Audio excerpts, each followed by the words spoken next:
Monsieur le Président, chers collègues, cet amendement vise à rétablir les 450 000 € supprimés dans le budget supplémentaire 2025 pour le programme Investissement pour la transition agroécologique, sujet qui occupe finalement notre débat pas mal depuis ce matin.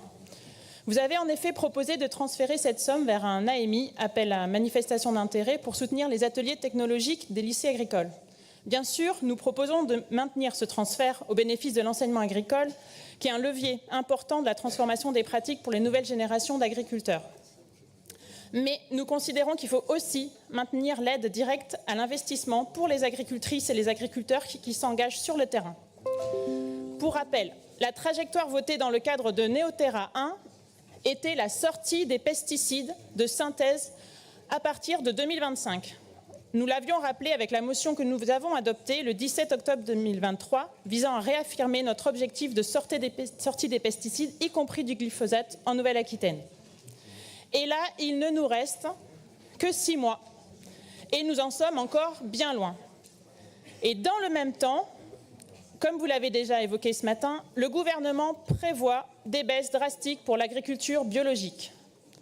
Dans le même temps, je sais que nous en reparlerons demain, la majorité gouvernementale cherche à faire passer en force la loi du plomb, une hérésie environnementale, économique et sociale qui ne bénéficierait avant tout qu'aux grandes fermes agro-exportatrices, seules à pouvoir se payer des drones pour pulvériser des pesticides, par exemple.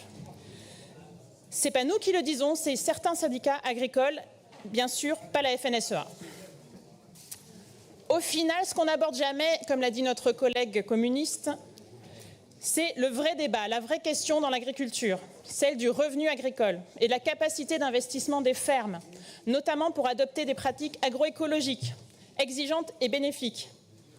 Et non, ce n'est pas juste pour une petite écrevisse dans un coin, c'est la biodiversité qui nous entoure, l'eau que nous buvons, notre santé, celle de nos enfants, l'avenir même de l'agriculture.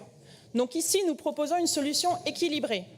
Maintenir le soutien à l'enseignement agricole et restaurer les crédits de soutien aux investissements pour la transition agroécologique par une diminution du financement du projet Flying Wells.